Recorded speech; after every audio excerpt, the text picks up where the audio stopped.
Benim dert çekmeye dermanım mı var aman. Aman aman. İnsan rahat ve huzurlu bir ortamdayken bu yemeğin kıymetini bilmiyor. Mesela ben çok aç kaldım. Mesela ben Tanrı Dağları'nda 8 gece yattım. Eksi 40 derecede. 4800 metre. Döndüm daldan kopan kuşu yaprağı. Biraz daha böyle çılgın tarzda bir yolculuğum oldu. İnanmayacaksın abi, benim ilk yola çıktığımda cebimde hiç para yoktu. 2 TL'm bile yoktu yani. Hacel Ovası'nı engin mi sandın? Ayağında patini fare. Artık talihsiz bir evlilik diyorum ben ona. Evet. Çok kısa süren bir evlilik Geçmiş yaptım. olsun. Evet, yabancı biriyle. Nereliydin? Azerbaycan asıllı ama Rus vatandaşıydı. Seçtiğin hayat çok enteresan. Bankacılıktan bileklik satmayı tercih ettin. Evet, evet. Böyle bir 4 arkadaş bir gün otururken bir anda karar verdim. Dedim ben gidiyorum. Sazımı aldım. Çıktım yola. Allah da yardım etti çok şükür. 5-5,5 yıl içerisinde çok yüklü bir miktarda kredi borcu ödedim. Say Roma papo papo, say Roma odaye, say Roma babo babo. Hey! Malezya, Kuala Lumpur'dan tekrardan herkese selamlar, saygılar, sevgiler. Bugün yine çok özel bir video ile birlikteyiz. Burada tanıştığım 2 tane Türk arkadaş var. Bir tanesi uzun yıllardır geziyor. Bir de sazıyla dünyayı gezen bir arkadaş var burada. O da benim hemşerim Yozgatlı. Birazdan kendisiyle tanışacağız. 6 yıldır sazıyla türkü çalarak, Türk şarkıları çalarak dünyayı geziyor. Oldukça geniş bir repertuarı var ve bizim Türk müziklerini dünya genelindeki gezdiği ülkelere böyle tanıtıyor. Bizim kültürümüzü tanıtıyor. Ve diyoruz ki Türklerle yaptığımız güzel sohbet, tanışma videolarından bir tanesi başlasın. İyi seyirler dilerim. Selamlar. Merhaba. 2 tane arkadaş. İsim neydi? Mustafa benim adım. Mustafa. Kardeşim merhaba. Merhaba abi, ben Remzi. Yolların hikayesi. Yolların hikayesi. Sizin neydi? Gezen notalar. Gezen notalar. Instagram. Heyecan yaptı seni hocam sanki. Heyecan yok. Kendi Instagram adresimi unuttum. Heyecan Gezen nokta notalar diye Bir düzelteyim. daha söyler misin sen?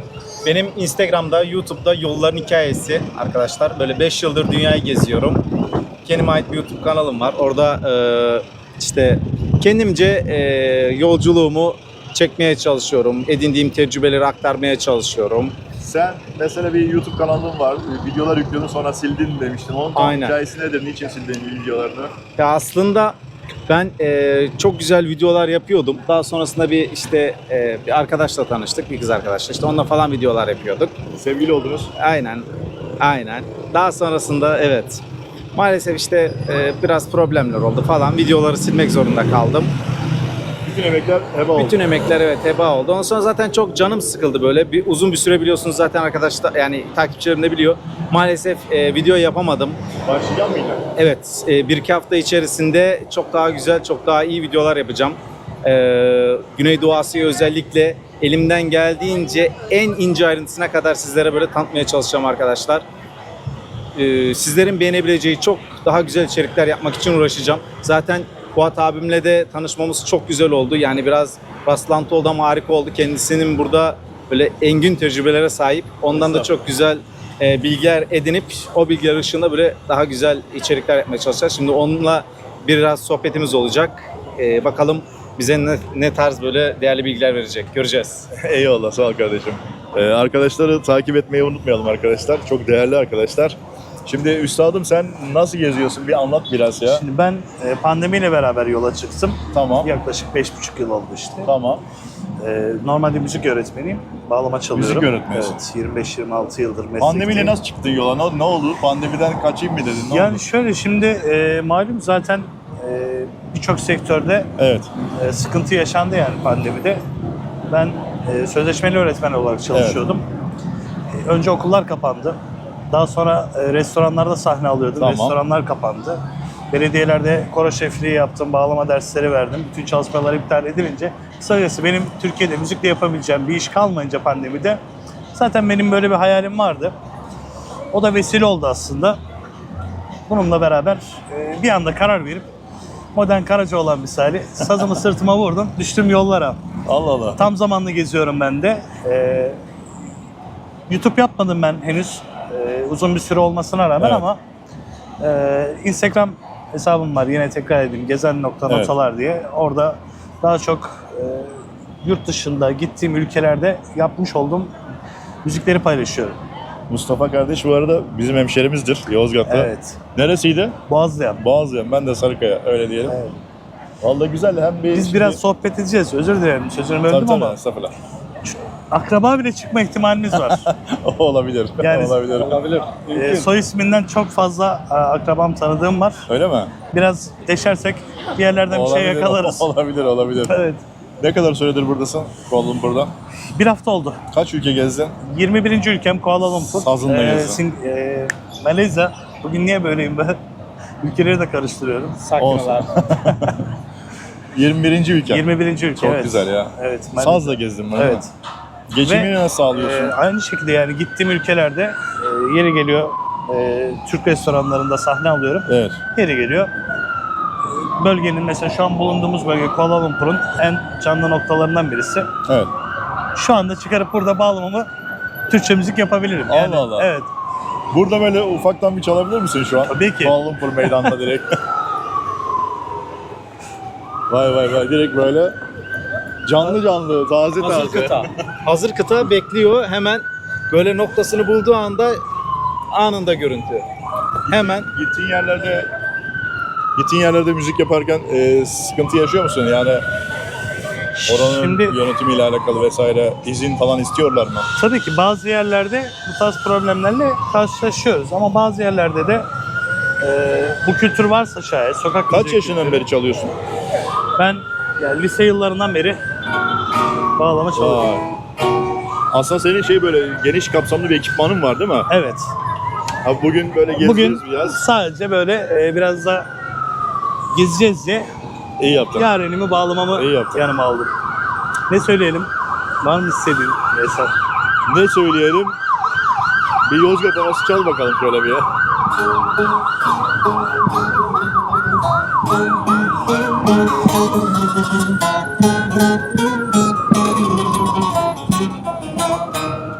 Tabii akortumuz biraz bozuk.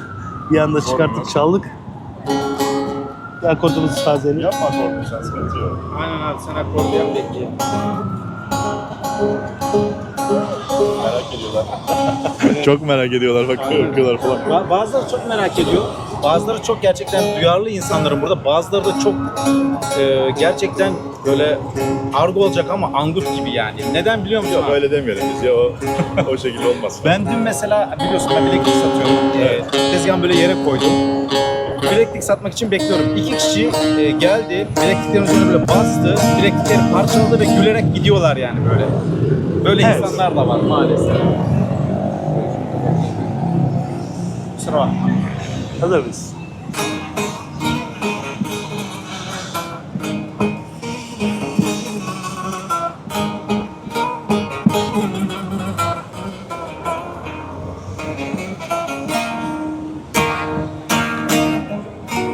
Dersini almış da ediyor ezber. Şahane ya.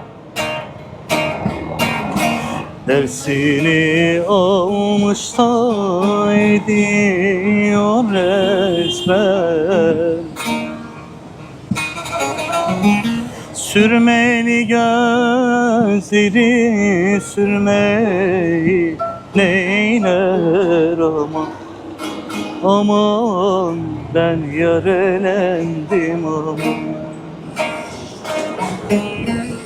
Bu dert beni iflah etmez de neyler. Bu dert beni iflah etmez de neyler. Benim dert çekmeye dermanım mı var aman. Aman aman ben yarelendim aman.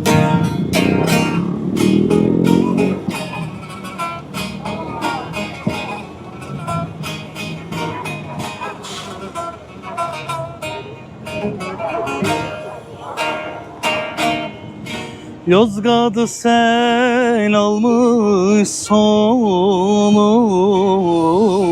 duman. Yozgat'ı sel almış sonu duman. Sıdkıyla seviyorum billahi inanamam. Aman aman sürmenim aman. Ben susayım kemiklerim söylesin aman.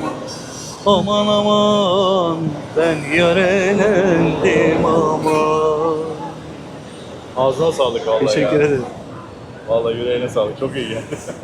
Vallahi bu havada biraz nemli havada Aynen. O halimi nemli. zor oluyor. Meydanında Evet. sazla böyle güzel bir... Yani benim hikayem aslında Evet. bu şekilde. Gittiğim her ülkede, farklı farklı şehirlerde türküleri havalandırmaya çalışıyorum. Şimdi şöyle söyleyeyim, aslında yola çıkış hikayelerimizden herkesin bir hikayesi vardır Evet. mutlaka ama benim hikayemde şöyle oldu. Normalde kolay kolay insanlar konfor alanlarından dışarı çıkmak istemiyorlar. Evet. Yani herkesin hayali belki dünyayı gezmek, bir şeyler yapmak. Ama bulunduğumuz durumdan şikayet dahi etsek bazen cesaret edemeyebiliyoruz. Doğru. Bazen de sizi yola çıkarması için ciddi anlamda bir şeyler yaşamanız gerekiyor ki sebepler gerekiyor. Benim de böyle bir sebebim oldu. Nasıl? Pandemi öncesi artık talihsiz bir evlilik diyorum ben ona. Evet. Çok kısa süren bir evlilik Geçmiş yaptım. olsun. Evet, yabancı biriyle. Nereliydin? Azerbaycan asılı ama Rus vatandaşıydı. Sonrasında tabii 10 gün sonra evlendim, 10 gün sonra pandemi çıktı. Yani bütün her şey alt üst oldu hayatımızda. Yapma ya. Tabii biz bir de çok birbirimizi tanıyarak da evlilik gerçekleştiremediğimiz için şöyle diyorum ya, tanımadığım bir kadınla 3 ay aynı evin içinde yaşadım. Yani dışarı çıkma yasağı vesaire de olduğu için çok fazla çıkıp gezme, dolaşma şansımız da olmadı aslında. Evet. Sosyal aktivite de çok fazla gerçekleştiremedik. Yani vesilesiyle anlaşamayınca da çok da uzatmak istemedim. Ben biraz geleceği gördüm. Evet. Olmayacağını da düşündüğüm için ayrıldım. Tabii o dönemde düğünü yapmak için kredi de kullanmıştım.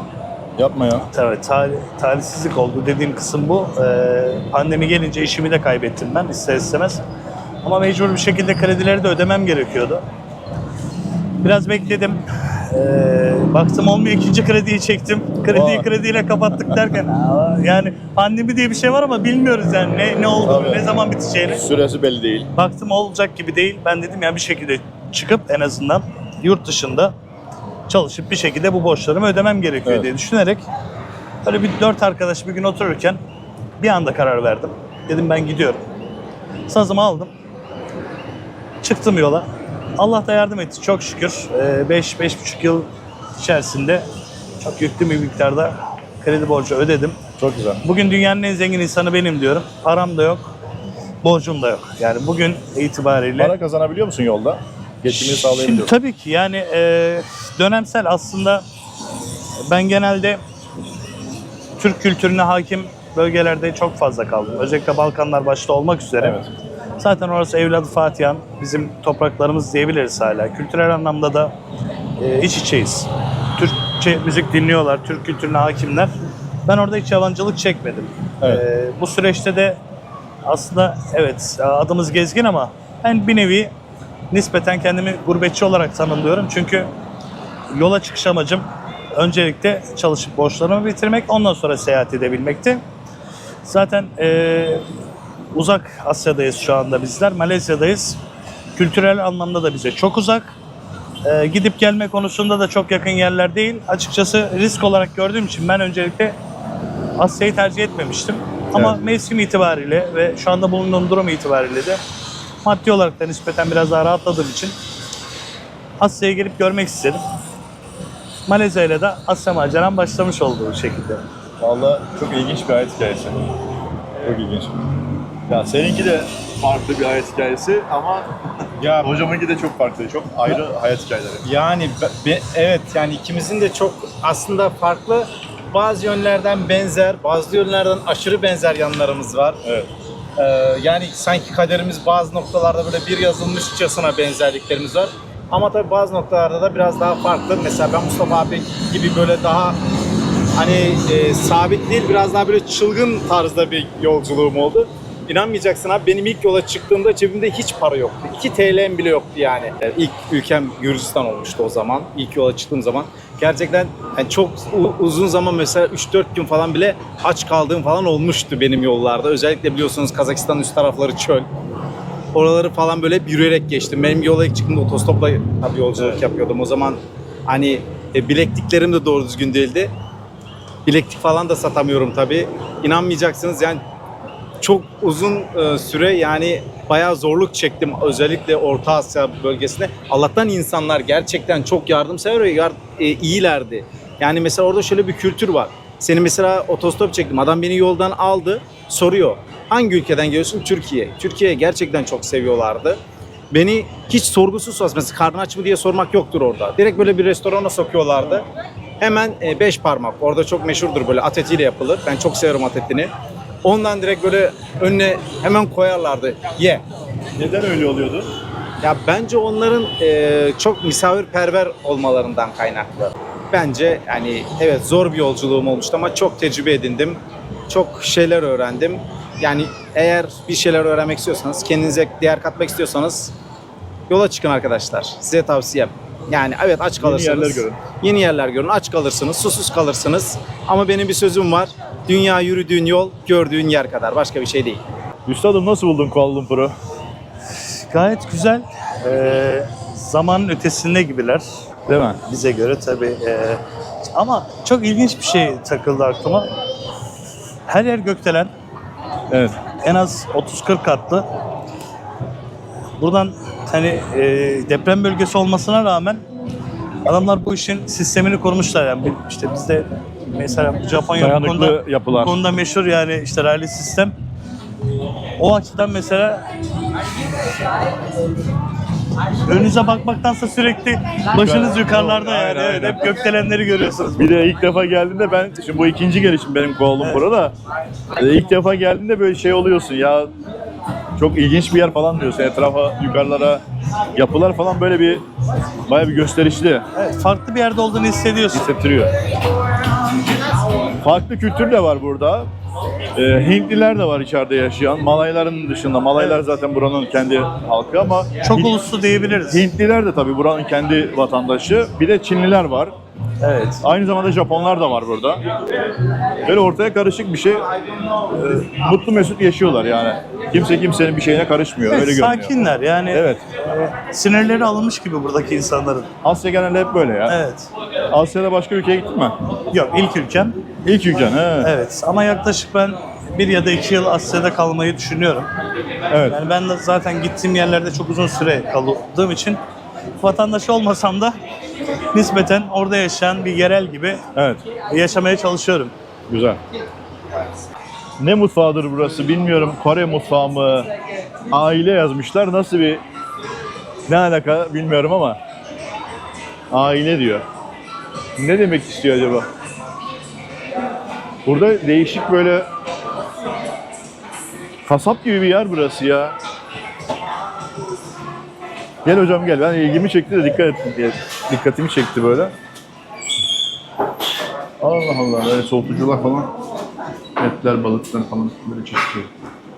Gördün mü soğutma sistemini? Şey gibi ya böyle kendin, Aile ne demek ya? Bunlarla kendin acaba. yap kendin pişir sistemi gibi. Ha böyle çorbacı baksana. Çorba herhalde burası. Çorbacı. Allah Allah. Ben bu yemekleri çok şeyim yok benim bu tür. Alışamadım yani. Bana uymuyor. Bana da hiç uymuyor. Abi biz Yozgatlıyız ya. Ya evet. Nerede arabaşı abi? Ya arabaşıyla da benim çok aram yoktur ama hani Olsun yine de olsun yani. Türk mutfağı yani Türk mutfağı tabii. hiçbir şey değişmem ya. Aynen. Yani ne kadar eskiden şimdi ben şeydim böyle işte göbeklerden belli oluyor bizim. Tabii. Müzikleri görüyor musun? Vallahi sen burayı bastırırsın ben sana söyleyeyim. Burada kaldırıyorlar. Yani şurada bileklik tezgahı koydum, hemen geldi kaldırdılar. Kaldırırlar. Yani bazı yerlerde ceza da yazıyorlar, haberin olsun. Bazı ülkelerde. Yok, yazıyorlar. Ben çoğu ülkede ceza, kaldırım falan. Yani Doğru. sıkıntılar yaşadım. Bunların hiç tadına baktın mı üstadım? Yok hiç bak. Ya valla. Oturacağım masayı da direkt şöyle gösteriyor, gördün mü? Evet. Diyor ki 3. kat Yazar kasa gibi. 18 numaraya çık diyor. Bugün sakin mi? Niye böyle? Sakin, evet. 1-2 saat Normalde sonra patlar çok burası. Sıra oluyor burada. Aynen. Akşam üzeri Çorba da var burada. Oraya geldik. mercimek. Mercimeği bulamayız buralarda. Var. Bu restoranda var mıdır bilmiyorum. Vardır. Var. Yani dünyanın her yerinde Türk restoranları var. Yani Arap mutfağı ya burası. Uyuyor yani o damak tadı. Beyran falan olabilir buralar. O kadarını... Arabaş falan soruyor. Ufak bir şey alalım senden. Nedir? Yorum Nasıl yorum diyelim ona?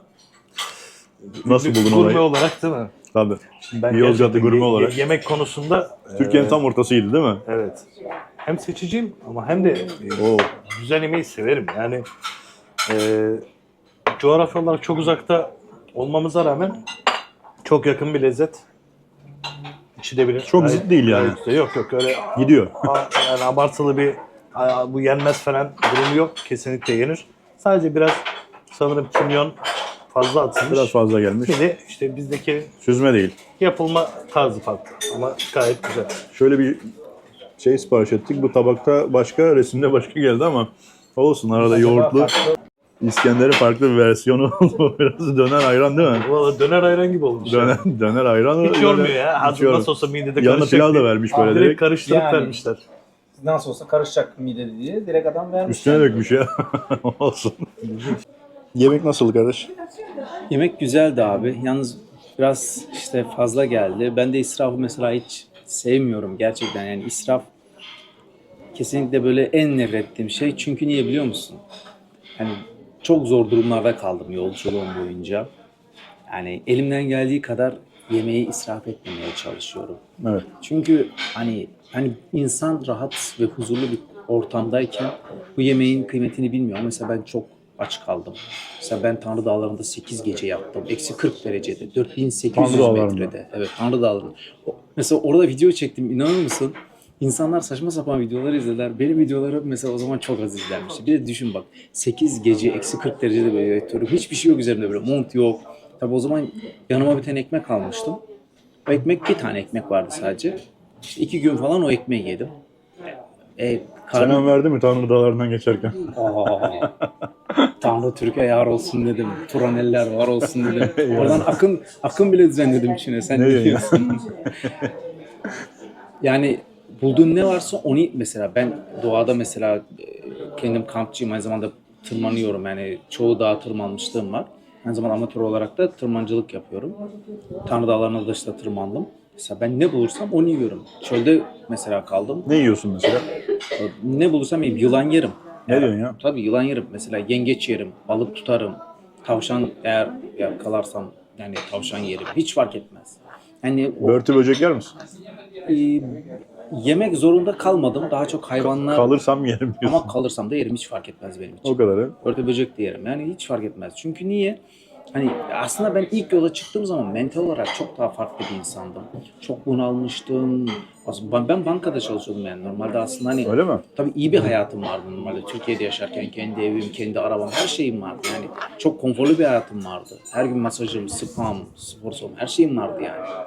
Ama insanın aslında maddi olarak tatmin olmasından ziyade manevi olarak tatmin olması gerekiyor. Bazen insanın ruhu daralabiliyor. Yani benim bir söz var, çok severim. Hani hareket etmeyenler zincirlerini fark edemezler. Ben yola çıktığım zaman öyle bir mental kafadaydım ki yani ölsem bile gam yemem. Doğru. O derece olduğu için zaten ben çölü geçtim. O Kazakistan üstlerinin Aktov'dan ta Aktobe'ye kadar gittim. Ve hani Nasıl geçtin çölü? inanmazsın 3 gün susuz kaldım. Öyle bir sıcak var. Böyle, Yürüyerek. evet, kum taneleri vuruyor ya yüzüne. Böyle her tarafını yakıyor. Böyle değdiği yer yanıyor. O derece. Derdin ne birader? Evet. Evet. Allah Allah. Ya benim ilk yola çıkmış hikayem ve ilk yolculuğum çok zorluydu. Üstadım ne diyorsun duruma? Remzi bu ya. Siz tanışıyorsunuz değil mi eskiden beri? Çok güzel. 5 yıldır yola ilk çıktığım yıldan sonraki yıldan tanıştık. Kendisi de Mustafa abiyle ondan beri irtibatı hiç koparmadık. Çünkü böyle yani kafalarımız çok uyuştuğu için böyle her gittiğimiz yerde mutlaka yani bir abi neredesin, şuradayım, buradayım buluşuyoruz. Ama dediğim gibi yani böyle Mustafa abi benim gibi değil. O çok fazla yemek seçer ama ben onun gibi değilim. Yani aç kalırsam her şeyi yerim. Eyvah. Mustafa abi dikkat et. Allah Mustafa abi bir uyanmış bakmış bacağı yok. Yerim diye adam. Her kuşun eti yenmez ya. Ne diyor? Her kuşun eti yenmez. Ha. Büyük lokma yalnız ha. Sana değil mi? Zor yani. Hazımsızlık yapalım. Aynen mideme falan oturdu abi olmaz o iş. Valla. Başka var mı yaşadığın böyle enteresan anıların? Senin Var. zorluklar geçiyor çünkü anladığım kadarıyla. Özbekistan'daydım.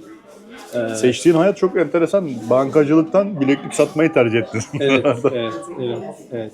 Özbekistan'daydım bir gün. Şeye doğru gidiyorum, Karakalpakistan'a. O tarafa doğru yukarı doğru çıkıyorum. Yine yürüyerek çölden. Gece yoruldum. Yolun kenarında uyuyayım dedim. Tabii hiçbir şeyim yok. Çadır madır o zaman hiçbir şeyim O da yok. Hiçbir şeyim yok. Çadırım falan hiçbir şeyim yok. Düz böyle çantayı koyuyorum yere. İşte kumun üzerine yatıyorum. Eyvah eyvah. Gece bir çatırtı bir patırtı ne olduğunu anlayamadım. Ama böyle inanmasın abi bir sürü çekirge böyle koca koca böyle pat pat düşüyor kafama vücuduma her yerime böyle sürüyle geçiyorlar. Ha, oradan geçiyorlar. Evet benim üstümden geçtiler. Ama böyle bir zıplıyorlar böyle kafana koca koca böyle pat diye. Kocamanlar yani böyle. Uyandın orada. Uyandım çok korktum yani insan yerler ya o derece ya. Yani çok yılanlar mesela uyuduğum yerlerde çok yılan oluyordu.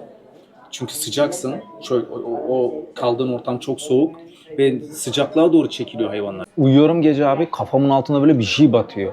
Diyorum ya bu ne olabilir? Böyle kocaman bir kirpi. Gelmiş kafamın altına yatmış ya, inanabiliyor musun? Tam böyle kafamın dibine. Bir bat. Sana sığınmış yani. Evet ama aşırı derecede batıyor yani. Alıyorum böyle hayvanı. Büyük de bir şey böyle bizim kirpiler gibi küçük değil, kocaman bir şey. Evet. Alıyorum böyle hayvanı zarar vermeden götürüyorum öteye koyuyorum. Aradan yarım saat geçmeden geri geliyor yanıma. Sabaha kadar uyutmadı beni. Nereye gitsem peşimden geldi. Ya. Yani çok zor. Mesela Gürcistan'daydım. Hiç unutmuyorum. Bir gece böyle ormanın içinden geçeceğim abi. Ay da yok, dolunay da yok. Aşırı zifiri karanlık. Önümü görmüyorum, inanır mısın? Böyle sürekli ormanın içindeyim ama böyle yani. Evet. Hayvanlar geçiyor etrafımdan. Domuz sürüsü büyük ihtimal. Yani bana çarpsa yani bacağım falan kırar o derece. Doğru. O yani öyle zor zamanlarım da oldu ama güzel zamanlarım da oldu. Yani mutlu olduğum zamanlar da oldu, üzüldüğüm zamanlar da. Ama yani yolculuk bana çok şey kattı. O arada tek mi geziyordun sen? Hep tek gezdim, evet. Benim hiç yani böyle birisiyle gezmedim. Dedin ya Yani, bir arkadaşımla beraber geziyorduk eskiden, videolar çekiyorduk diye. evet o kız arkadaş da o bundan yaklaşık bir 2 yıl önce falandı. Aynı 2 yıl kanal önce. değil mi senin YouTube Aynı kanalı? kanal, YouTube kanalım. Bir daha tekrar etsen. YouTube kanalım Yolların Hikayesi arkadaşlar. Orada yani böyle yolculuğa ilk çıktığımdan itibaren videolarım var ama sadece Balkan videolarına kadar. Geri kalanını maalesef sildim. Birazını. Şimdi tekrardan yükleyeceğim videolarımızı. İnşallah işte burada Malezya'dan başlayacak. Birkaç hafta içinde tekrar yüklemeye başlayacağım.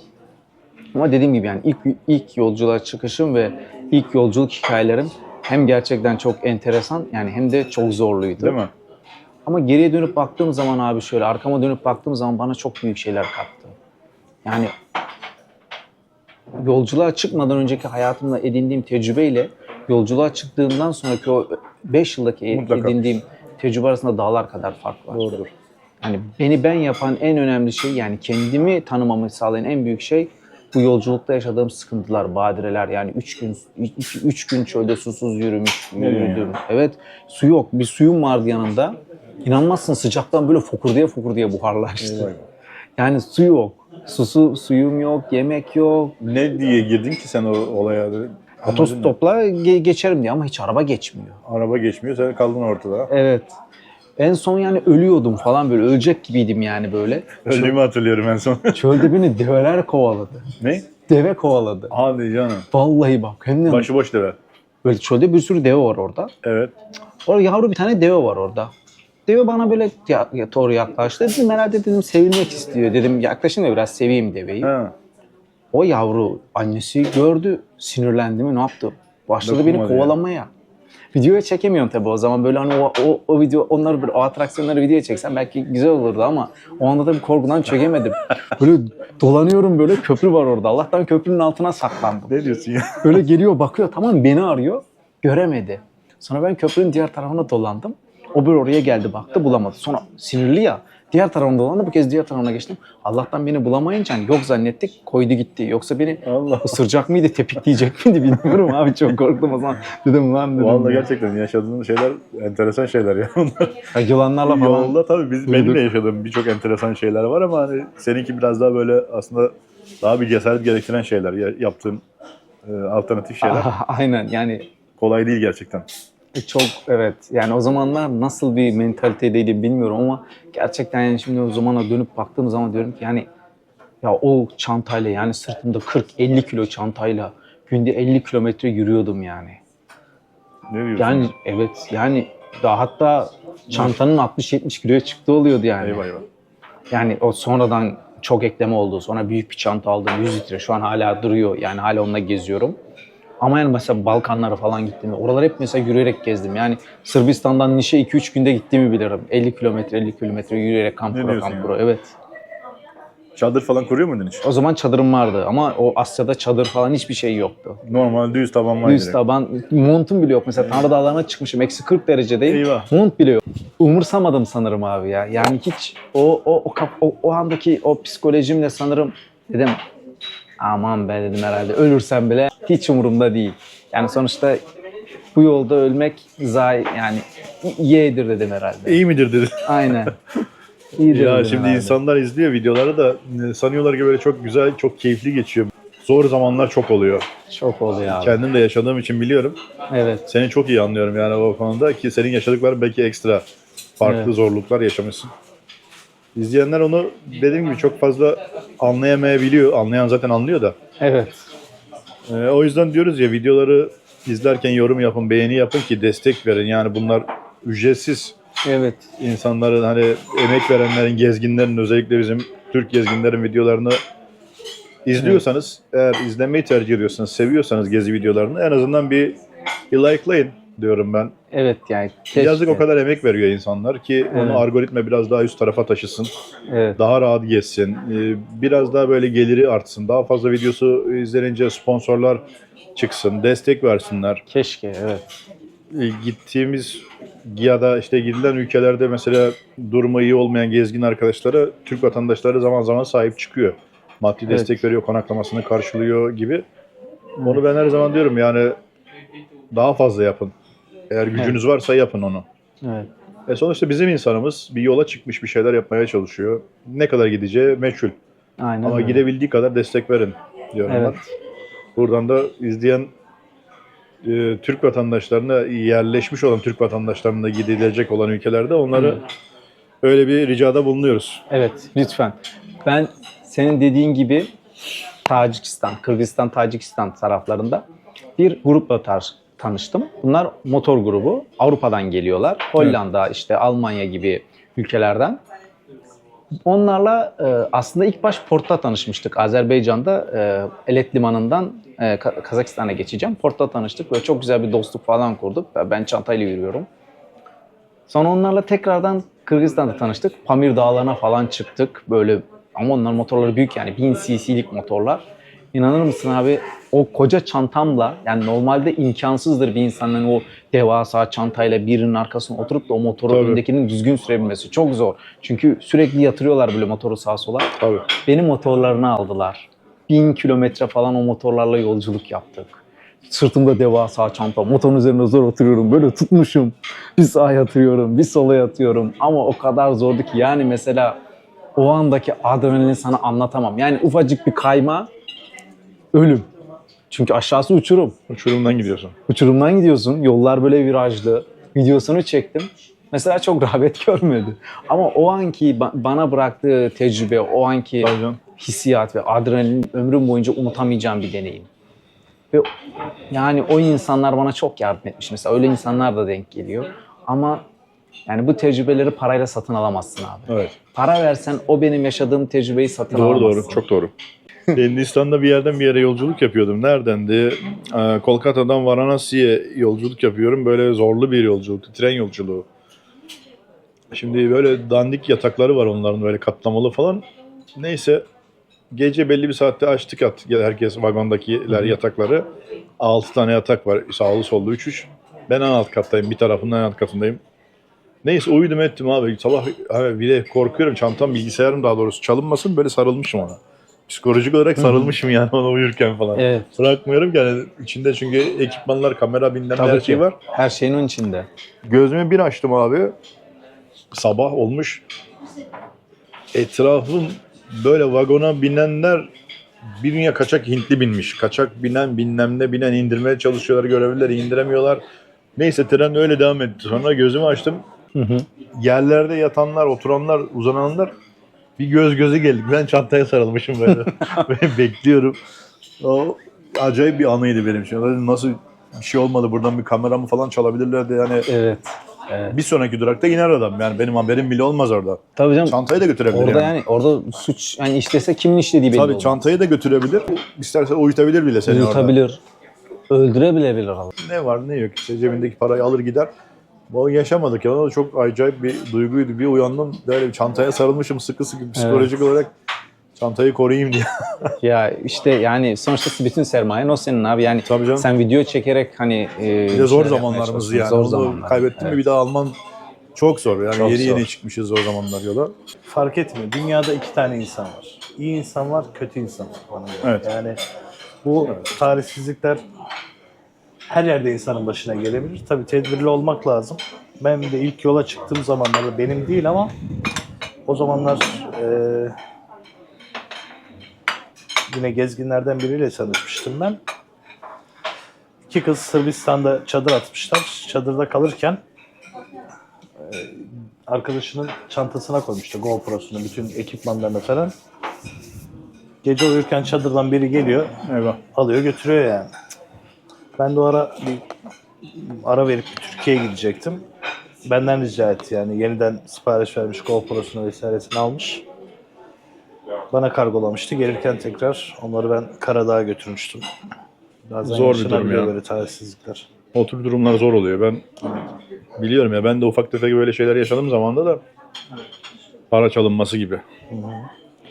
Şimdi ben o konuda biraz daha şeyim, atıyorum yani, kamera tabii Allah korusun gitse bulma şansım var. Bağlama gitse benim başka bir ülkede bulma şansım yok. Tabii yani o bağlamayı. Türkiye'ye dönmen lazım Tabii onun o için. konuda ben bayağı tedbirli Kamerayı, davranmaya telefonu bir yerde çalışıyorum. bulunduğun ülkede paran varsa alırsın. Paran varsa. Evet. Paran da yoksa geçmiş olsun.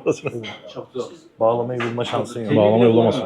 Telini bile bulamıyorsun mesela yeri geliyor. Değil mi? Yanında 10 paket, 20 paket telle geziyor. Hmm. Çünkü sürekli eskiyor, değiştirmesi gerekiyor. Hiçbir yerde bulunmuyor. Onu nasıl muhafaza ediyorsun telleri? Katlı mı? Şimdi normal onlar paketli olduğu için Açılmamış. havayla temas etmediği sürece He. paslanma durumu çok olmuyor. Tabii telin kalitesine göre de değişiyor. Kimi tel var durduğu yerde de, yani hiç kullanmadan da paslanabiliyor. Ona göre çelik tel tercih ediyorum mesela. Daha uzun ömürlü oluyor kullanımı da. Ortalama zaten 15 gün, 1 ay arasında değiştirmek. Normalde ne iş yapıyordun sen? Ben öğretmenim. Öğretmen, sadece öğretmendin değil mi? Müzik öğretmeniydin. Müzik öğretmeniyim. Benim Dönmeyi düşünmedin mi tekrardan mesleğe? Vallahi düşünmüyorum. Bu çok farklı bir duygu gerçekten. Hani bu yaşam tarzına alıştıktan sonra insan Evet. tekrar dönüp düzen kurmak biraz zor olabiliyor ama aslına bakarsan da yaş ilerledikçe de düzen kurma adına. Ama bu öğretmenlik değil de biraz daha böyle kendim için çalışıp, yani biliyorsun işte bahsettik daha önce. Hep bankalara, borçlara, ona buna çalıştığımız için Doğru. şimdi böyle bir yola çıktıktan sonra da iyi kötü tabii kazancımızı biz yollarda kazandığımız için Evet. artımız var. Yani sadece Türkiye'den gelen bir maaşla vesaire gibi durumla yurt dışında uzun süre kalmak çok mümkün olmuyor. Dolayısıyla kendimize yurt dışında gelir kaynağı oluşturduğumuz için o yüzden ben uzun süreli seyahat edebiliyorum. Bundan sonrasında da biraz daha birikim amaçlı bir şeyler yaptıktan sonra Evet. Bakacağım yani elimdeki paraya bakacağım. Yorulursam diyorsun Yani bir yere yorulursam yerleşirim. diyeceğim ki ben bununla ne yapabilirim? Burası illa Türkiye olmak zorunda değil. Hani ciddi anlamda evet ya ben burayı çok sevdim. Ben bu şehirde yaşayabilirim. Bu şehir bana hitap ediyor diyebileceğim bir şehirle henüz karşılaşmadım ama karşılaşırsam öyle bir şehirde de yerleşip yaşayabilirim. Türkiye dışında. Yani Türkiye önceliğim tabii ki ne olursa olsun. Ama olmadığını varsayarsam imkanlar çerçevesinde hani çok klişe bir laf var ya doğduğun yer değil doyduğun yer demişler. Evet, evet. Doyduğumuz yer neresiyse oraya yerleşmeyi düşünüyorum aslında. Ne güzel. Ama bir 5 Sanki yılda... Asya olacak gibi geliyor bana, öyle hissediyorum ben. Ya bunun da çok ilginçtir. Yani birçok insandan duydum. Asya'yı gezmiş insanlardan senin yerin Asya dediler. Hani şu anlamda işte insanların işte hoşgörüsü, sakinliği, saygısı Doğru. veya işte sanatsal faaliyetler, etkinlikler bakımından Asya'yı çok övdüler ama henüz bir ön yargım da yok ama tecrübem de yok Asya ile alakalı. Evet. İlk ülkem. Yaşayıp tecrübe ettikten sonra bir kere daha konuşuruz bu konuyu. İnşallah. Vallahi teşekkür ederiz. Vallahi zaman ayırdın, böyle Ne demek? güzel sohbet Yani, ettik. yani çok mutlu oldum hatta burada karşılaştığımıza, tanıştığımıza. Evet. Hepimizin yolu açık olsun. Allah hepimizin Allah yardımcısı güzel. olsun. O zaman izleyenler takip etsinler diyelim. Tekrardan hatırlatalım. Gezen.notalar Instagram'da. Instagram'dasın. Evet. YouTube'a girmedin daha. Kararsızım düşünüyorum. Ben genelde söylediğim şarkıları, türküleri farklı ülkelerde, farklı şehirlerde paylaşıyorum Instagram hesabımda. Onların da istediği türküler, eserler olursa Evet. bulunduğum şehirde onlara da selam göndererek paylaşabilirim. Ne güzel. Vallahi güzel. Yani buradan izleyen arkadaşlar da takip etsinler. Buradan isteklerini göndersinler diyelim. Evet üstadım. Böyle bir sürpriz yaptık. Bir sürpriz yapalım mı? Restorantakilere böyle bir müzik dinletelim diyorsunuz. Türk müzikleri.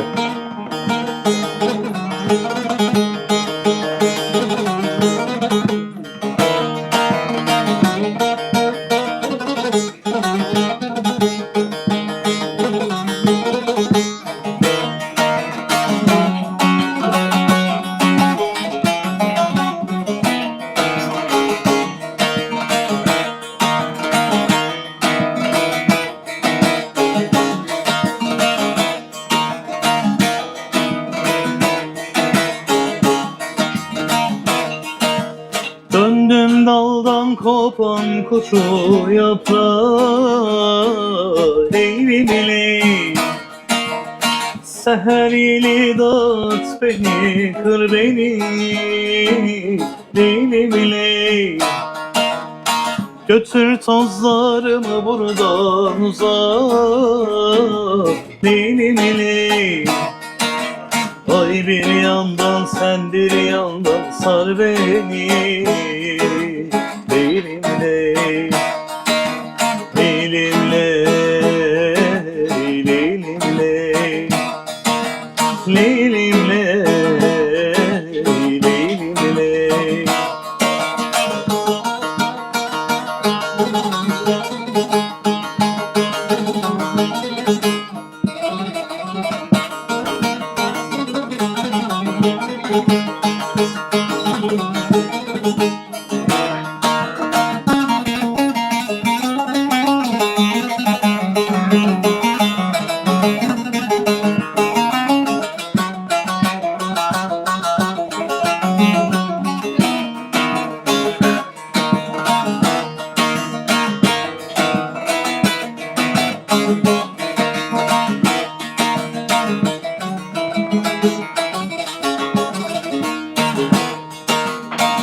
Ayın şavkı vurur sazım üstüne Leylim ley söz söyleyen yoksa sözüm üstüne Leylim ley gene hilal kaçtım dizim üstüne Leylim ley yarın çıplak ayağına sür beni Leylimle Leylimle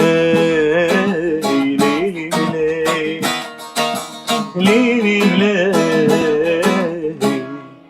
değilim Bağlama dikkat çekiyor ya. Evet, evet. Bir gitara veya daha global bir enstrümana göre Evet. etnik bir enstrüman olduğu için Bu ne falan diyor. tabii tabii merak ediyor insanlar, böyle bakıyorlar, parmaklarıma bakıyorlar. İşte Evet. enstrümanın yapısını inceliyorlar. Gitar desen gitar değil Daha diyor. sonra işte şarkıyı veya türküyü bitirdikten sonra gelip sohbet ediyorlar. Bağlama hakkında bilgi alıyorlar. Evet. Soruyorlar. Birçok ülkede karşılaştım. Burada henüz karşılaşmadım yani. Burada daha soran olmadı ama merak var. Onu hissediyorsun böyle jest ve mimiklerinde insanların, ama biraz utangaç ve çekingenler sanırım. Hani Doğru. hemen iletişime girmiyorlar. Balkanlar Avrupa'nın bir kısmında. Nispeten bir Arap coğrafyası. Ve Onlar Orta zaten Asya. Türk kültürüne hepsi Hakim. aşina. Tabii, Yani hepsi hakim birçok. Araplar olsun, Balkanlar olsun. Rusya dışında hani bizim işte megastarımız Tarkan'dır deriz ama en çok bilinen İbrahim Tatlıses. Nereye gittiysem İbrahim Tatlıses. Allah Allah. Evet, evet. Vay. Yöresel bir çay. Adana tea diyorlardı buna. Doldurunca bakacağız.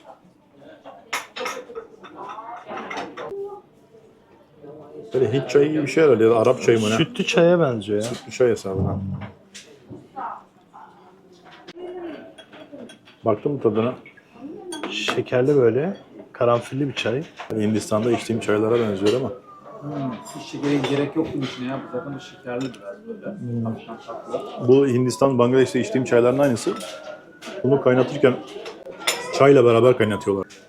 O ikisi beraber içine karanfil de atıyorlar. Böyle bu şekilde kaynıyor. Sonra süzüyorlar bunu. Aynı çay bu. Güzel bir Seviyordum. şey mi? Seviyordum orada ama ben içiyordum böyle güzel, keyifliydi. Evet. Karanfil, manaflar şeyler için. Siyah çayı sütle beraber haşlıyorlar.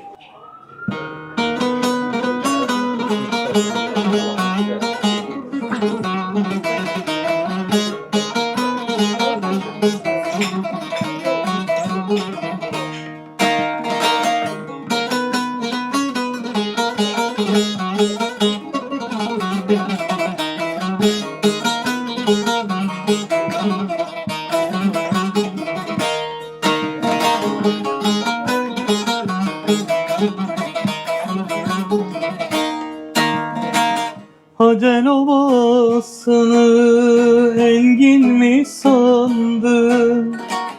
Ayağında potini var, zengin mi sandın?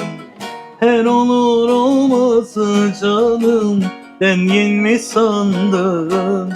Ayda geçti göremedim yar seni. Her olur olmaz canım, dengin mi sandın? Ayda geçti göremedim yar seni.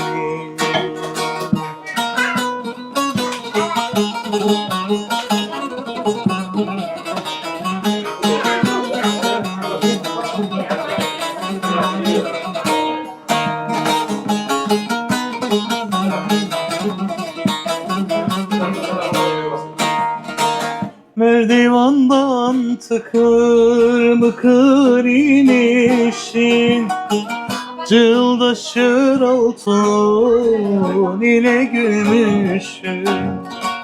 Önce söz verip de canım, sonra dönüşüm. Ayda geçti göremedim yar seni. Önce söz verip de canım, sonra dönüşüm.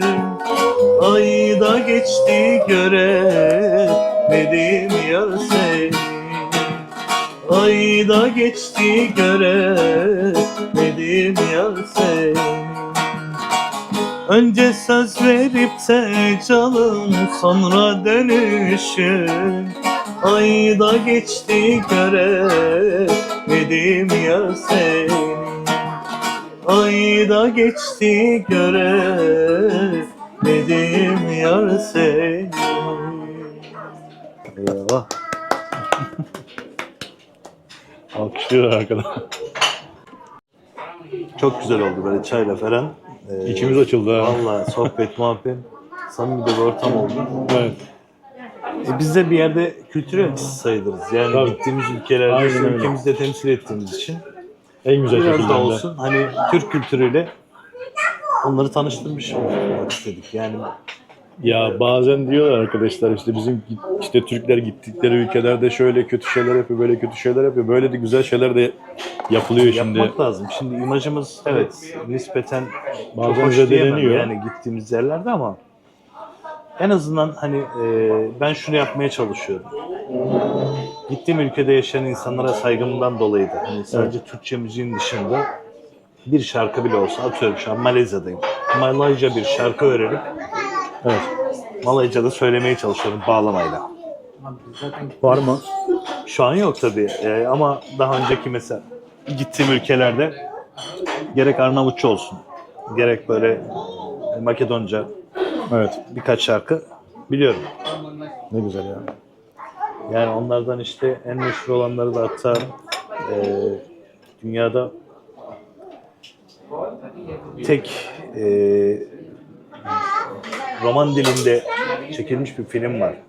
Çingeneler Zamanı diye. Onun film müziği vardır. Balkanlarda da her ne kadar böyle kozmopolit bir coğrafya olsa da o şarkının müthiş bir birleştirici gücü var Balkanlarda.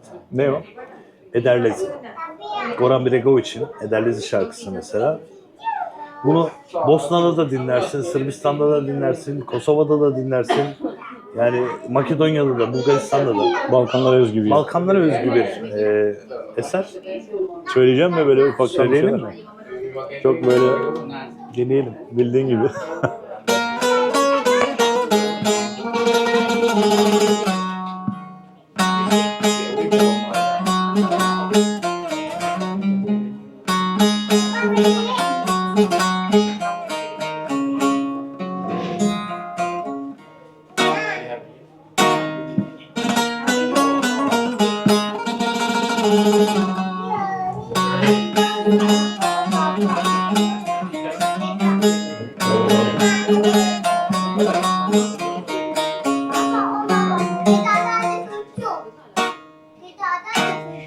Sai Roma'da envar kremçine Sai Roma babo duran eşa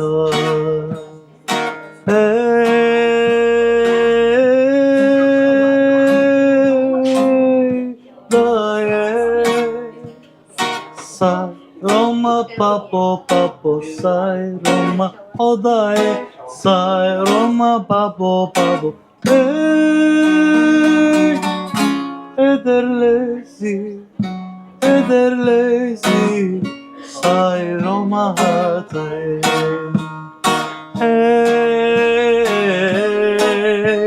sai Roma papo papo sai Roma odae sai Roma papo papo ederlezi sai Roma hatae. Böyle bir şarkı. Vallahi. Geliyor olmuşlar yavaş yavaş. Evet. Isınmaya başladı bile. İlk bir garipsediler de şimdi farklı oldu biraz. Evet. Ya müziğin evrenselliğine gerçekten inanıyorum. Yani ben ilk yola çıktığımda da gerçekten bildiğim tek şey yes ve no'ydu. Dil bakımından bakarsak. Ama müziğin gerçekten gücüne inandım. Tek bildiğim dil müzik mottosuyla yola çıktım. Evet. Müzikle gerçekten birçok şeyi başardığıma inanıyorum. Yani Rusların da bir atasözü var. Derler ki işte 1000 rublen olacağına bir kapın olsun. Doğru. Dünyanın her yerinde çalacak bir kapısının olması çok değerli bir şey. Doğru. Aynen. Bunu nispeten sağladığım için mutluyum. Peki, Özellikle evet. deprem zamanı bunu çok fazla hissettim. Yani Şili'den Tayvan'a kadar maalesef işte Hatay depreminde aynen. Şili'den Tayvan'a kadar en az 15-20 kişi beni aradı. Mesaj gönderdiler. İyi misin? Sen oraları Türkiye'de gezdin değil mi? deprem olmuş. Gezdin mi Yani orada? oraları gezmesem dahi yollarda müzik vesilesiyle tanıştığımız, karşılaştığımız insanlar oluyor. hasbelkader bir şekilde yollarımız kesişiyor bu insanlarla da. Demek ki iz bırakabilmişiz ki Evet. hani biraz önce dedik ki işte ülkemizin adını belki bilmeyenler, haritada yerini bilmeyenler dahi varken Evet. biz onlara kültürümüzün bir parçasını naçizane sunmaya çalışmışız. Unutmamışlar mesela. Hani üzerinden belli bir zaman geçmiş olmasına rağmen hatırlarında kalabilmek güzel bir şey. Nedir bağların şu an var mı? Bağların Yani şöyle, aslında doğma büyüme Kayseri'deydik biz. Şimdi Boğaz'dan Kayseri'ye yakın biliyorsun. Aynen. 98'de babamın memuriyet sebebiyle biz Bursa'ya tayin olduk. 2003 yılında Bursa'nın başka bir ilçesine geçtik. 98'den beri aslında Bursa'dayız. Yani Kayseri'ye ağırlıklı gidip geliriz. Yozgat'ta da Boğazlar'ın Yoğunhisar köyü var. Yoğunhisar derler hatta. Yani köyde babamın daha böyle kalmış birkaç akrabası var. Evet. Ama çok gidip geliyor musun dersen Çok fazla gidip gelmiyorum. Türkiye'ye çok gidip gelemiyoruz ki. Yani Yozgat'a gidelim. Kaç yıl oldu senin genelde Türkiye'den ayrılman? 6 yıl 6 yıldır gitmedin mi hiç? gittim tabii ki ama çok kısa sürelerle. Yani gidiyorum maksimum 15 gün. Sıkılıyor Sonrasında musun? ya bu bir hastalık bak. Enstrüman da öyledir. Bağlamayı elime aldığım zaman Şeyler kolay yarım kolay kaldı diyorsun. bırakamıyorum. Seyahat etmek de öyle. Bulaşıcı. Ve bir kere yaptığın zaman bağımlılık yapıyor bence. Evet. Yani o yeter ki insan o heyecanı, içindeki o keşfetme arzusunu yitirmesin. Doğru. Yani devamlı sürekli bir yerlere gitmek istiyor. Aynen öyle. Arkadaş da biliyor zaten. İşte bak yani bizi de birleştiren aslında bu burada. Yani Ortak nokta. tabii hayatta hiçbir şey tesadüf değildir benim nezdimde. Evet. Ama bir şekilde işte vesile oluyor. Yani buna müzik dersin veya işte seyahat dersin. Bir şekilde tanışmamız gerekiyormuş yani. Bizim burada bu çayı içmemiz Aynen gerekiyormuş. öyle. Yani. Vallahi. Bu arada çay içer misin? Abi Sarmadı bir seni. tane yedim. Teşekkür ederim. Hani fazla geldi. Çayları soğutmayalım hadi. Bana bir tane sana gelmedi mi çay?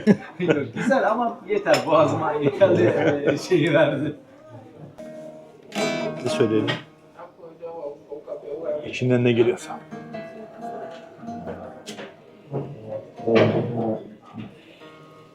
Senin bu arada repertuarı çok geniş galiba, değil mi? Var bir şeyler.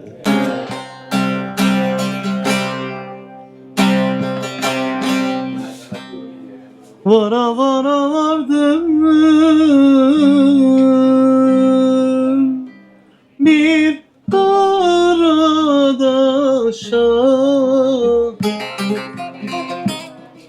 yazılan geliyor o garip alışa. Aman aman aman aman, bizi hasret etsin baba kardeşa, bir ayrılık bir yoksul, biri de ölüm. Aman aman aman aman, bir ayrılık bir yoksul, biri de ölüm. Aman aman aman aman.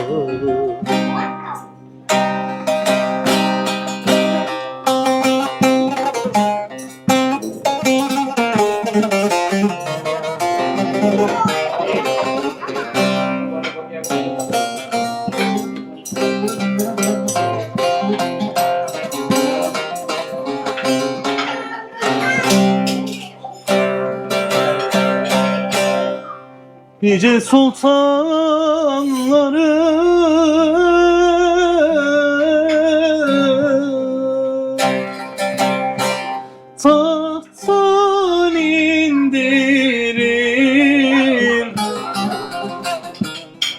Nicesinin gül benzini soldurur. Aman aman aman aman. Nicesini dönmez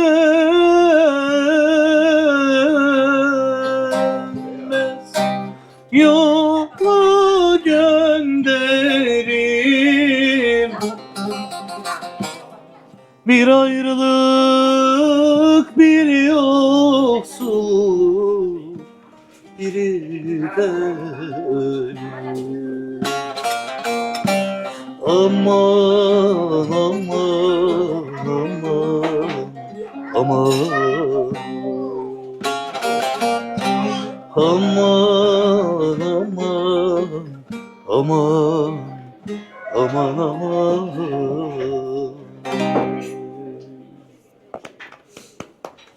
Benim de sevdiğim türkülerden biri. Ağzına sağlık üstadım. Vallahi hocam. Teşekkür Sana da teşekkür ederim kardeşim. Eşlik ettiğimize. Videomuzun sonuna geldik. Videoyu beğendiyseniz yorum yapmayı, yorumlarınız çok önemli bizim için. Yorum yaparak bize daha fazla destek verebilirsiniz. Ya bir nokta bile olsa bu çok önemli. Beğeni yapmayı, yani like yapmayı da ihmal etmeyi, severek izlediğiniz videolarımızda sevdiklerinizle paylaşırsanız daha fazla destek vermiş olursunuz. Ve hala abone değilseniz abone olmayı lütfen ihmal etmeyin. Var mı söyleyeceğiniz bir şey? Evet, Fuat abimizin emeklerinin karşı olarak Hepimizin. Evet, desteklerinizi esirgemeyin arkadaşlar. Biliyorsunuz yolculuk halleri. Sevdiğiniz videoları beğenmeyi eksik etmeyin lütfen. Üstadım. Bu işin ciddi bir emeği var. Evet. Biz Türk toplumu olarak saygı bizim genimizde, DNA'mıza işlemiştir. O yüzden emeğe saygı diyorum. Takip edip destek olsunlar lütfen. Teşekkürler. Bir sonraki videolarda görüşmek üzere. Hoşça kalın. Hoşça kalın.